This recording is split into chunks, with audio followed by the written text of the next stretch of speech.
Vous connaissez maintenant mieux le paysage du digital et ses différents modèles économiques. Vous commencez sans doute à mieux cerner votre projet business. Je vous propose aujourd'hui de commencer à réfléchir à votre stratégie. Parce que le digital abolit les distances, le temps et les frontières, il crée de formidables opportunités en remettant en cause les positions établies. Dans la vidéo qui suit, je vais vous présenter quelques réflexions stratégiques et méthodes qui, je l'espère, vous aideront à mieux définir votre business et votre stratégie.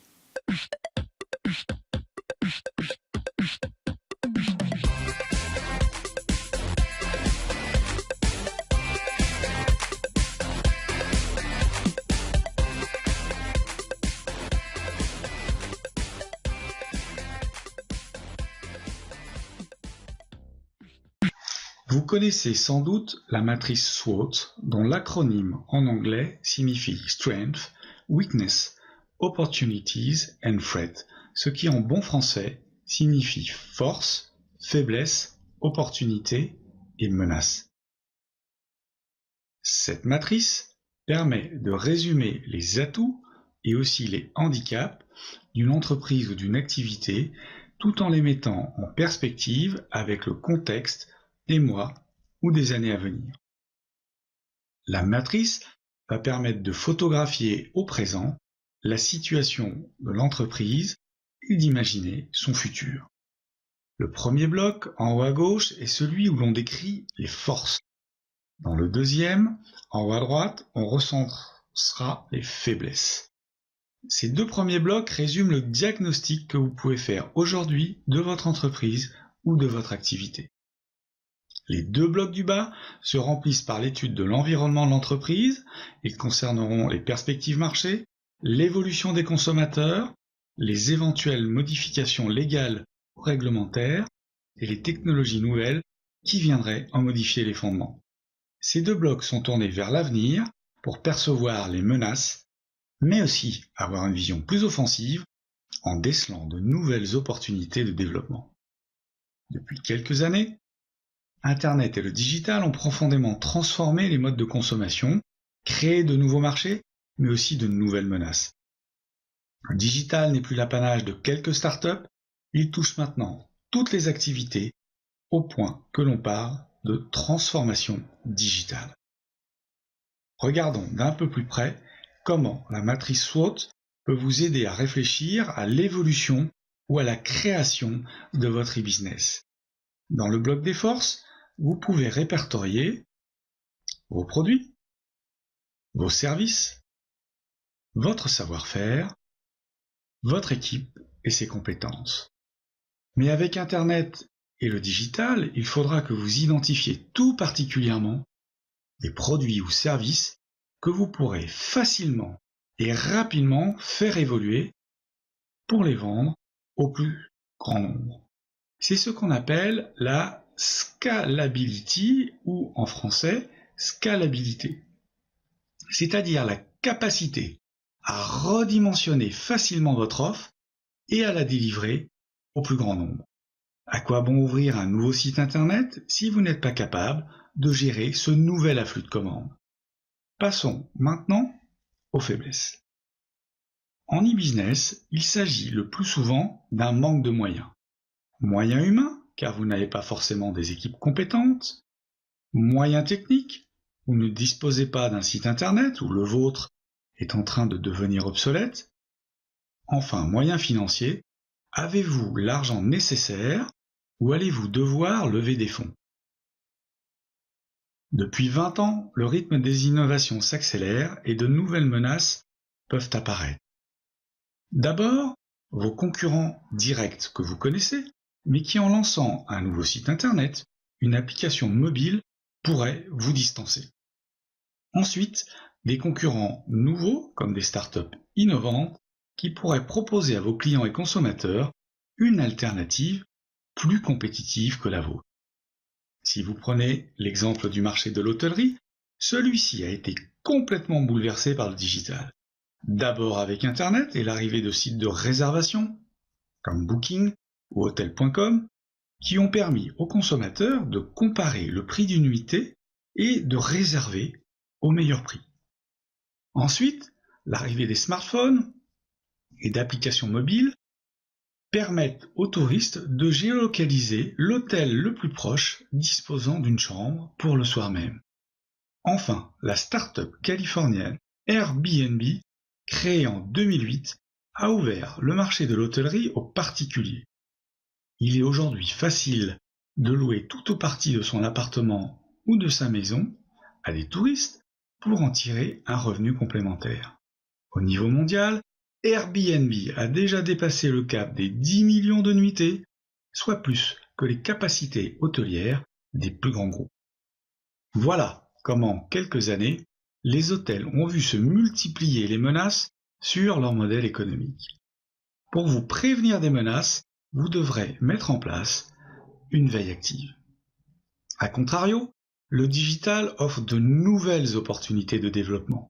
Plus besoin d'ouvrir physiquement une boutique pour concourir une nouvelle zone de chalandise.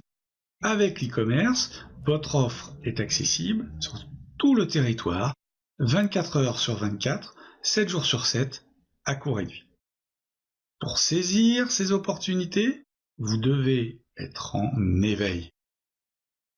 Comme vous pouvez le constater à l'écran, j'ai hypertrophié les deux blocs du bas, car en e-business, il vous faudra être très attentif à vos menaces et opportunités. J'ai aussi grossi le bloc faiblesse, car là encore, vous devrez veiller à ce qu'ils ne deviennent pas un handicap pour votre entreprise. Face aux évolutions technologiques, vous devrez monter en compétences. Nous allons maintenant nous concentrer sur les opportunités et voir comment créer de nouveaux espaces stratégiques.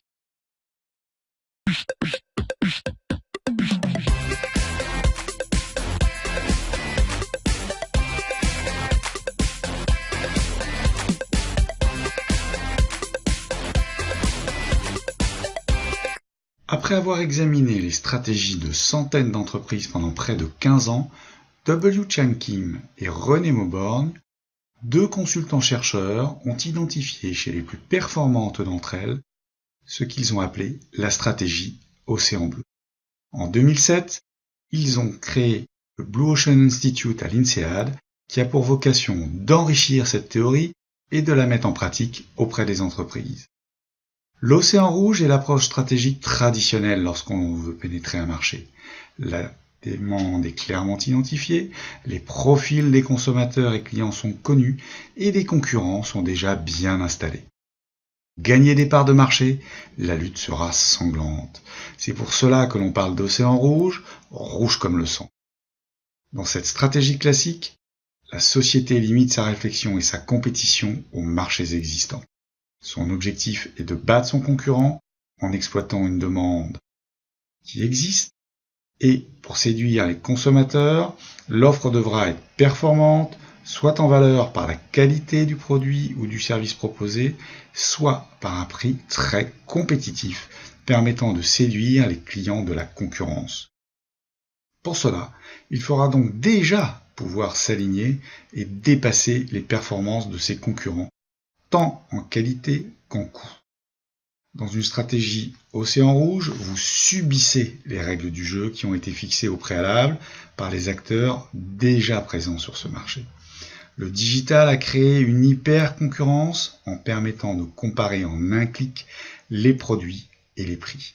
Difficile dès lors de créer une activité e-business sur des marchés où certains acteurs ont des positions oligopolistiques.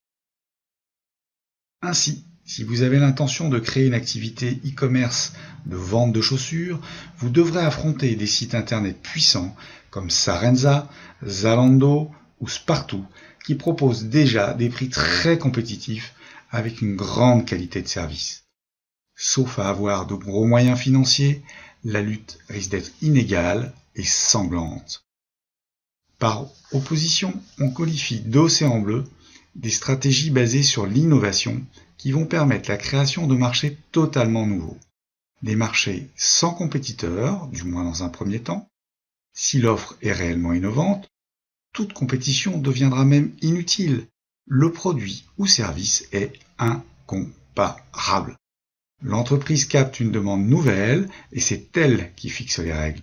La différenciation créée devient le référent, l'étalon du marché, et la société conservera cette avance si elle sait de plus proposer un prix très compétitif.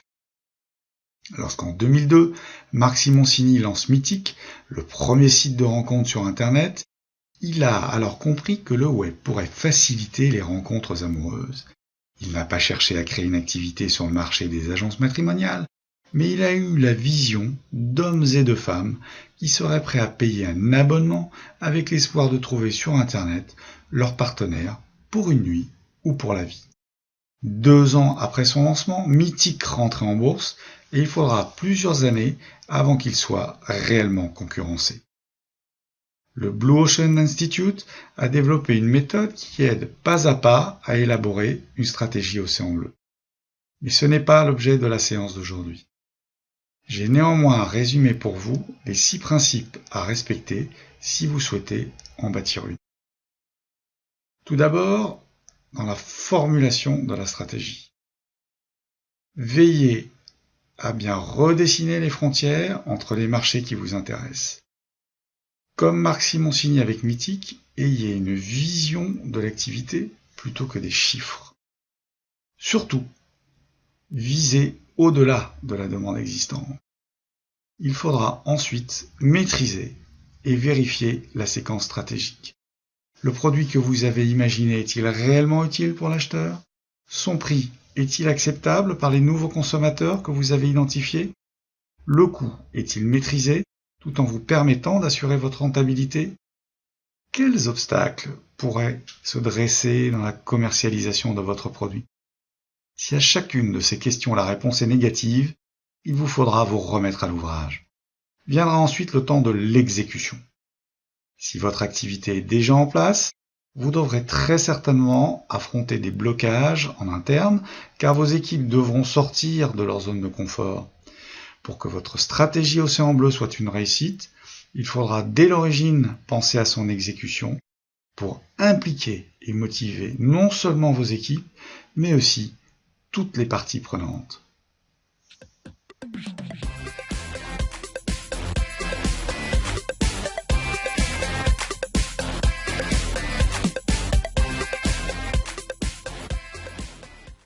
Au milieu des années 2000, le constructeur BlackBerry domine le marché des smartphones. Il s'agit d'appareils vendus à un prix élevé et les abonnements pour les utiliser sont coûteux. Leur principal intérêt est de pouvoir lire et répondre à ces mails en situation de mobilité. Ils sont réservés au personnel dirigeant des grandes sociétés et aux férus de technologie. Lorsqu'Apple commence à réfléchir à la meilleure façon de lancer un produit sur ce marché, il dispose déjà de plusieurs atouts. Avec l'iPod, lancé en 2000, il a réussi à imposer un nouveau device et à créer avec iTunes un écosystème autour de la musique dématérialisée. Dans son activité historique de constructeur informatique, face au géant Microsoft, il a su conserver et développer son savoir-faire dans le domaine des operating systems, les OS, ces logiciels qui font tourner les ordinateurs, et il dispose aussi avec Safari d'un navigateur Internet performant. Lorsque les équipes de Steve Jobs commencent à réfléchir à un smartphone, ils ne se contentent pas du marché existant pour concevoir un appareil de plus avec un clavier et un écran. Ils vont avoir une vision océan bleu de ce marché en s'intéressant à des besoins inassouvis des clients et d'un public plus large pour proposer un produit révolutionnaire, l'iPhone. Aussi, lorsqu'en janvier 2007, Steve Jobs convoque la presse pour un keynote qui restera célèbre, il commence par annoncer la sortie de 3 nouveautés.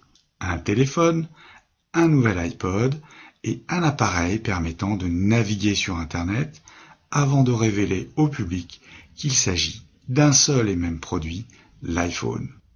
L'iPhone est révolutionnaire parce qu'il propose une nouvelle expérience consommateur. Avec un grand écran qui occupe toute la face avant de l'appareil, on peut d'un doigt utiliser les fonctionnalités de son téléphone de manière intuitive, accéder à Internet et écouter de la musique avec iTunes. Alors que jusque-là, l'industrie du logiciel conservait jalousement ses codes sources, Apple va transgresser ses habitudes et mettre rapidement à la disposition des développeurs du monde entier des SDK, des kits de développement, pour que ces derniers puissent inventer des milliers d'applications que ces ingénieurs maison n'auraient pas eu le temps ou l'idée de créer. Avec les applications, Apple a généré un nouvel écosystème très rentable, un nouvel océan bleu.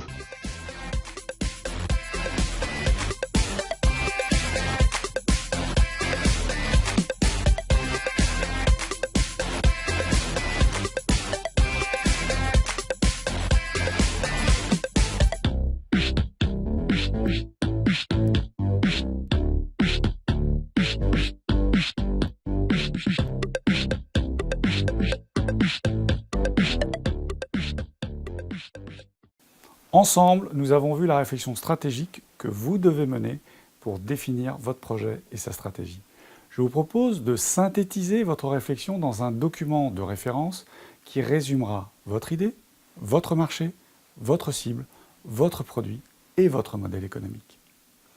Document papier ou infographie, ce document vous servira à tester votre e-business auprès de vos proches, de vos amis, futurs partenaires, fournisseurs et bien sûr futurs clients. Alors, à vous de travailler.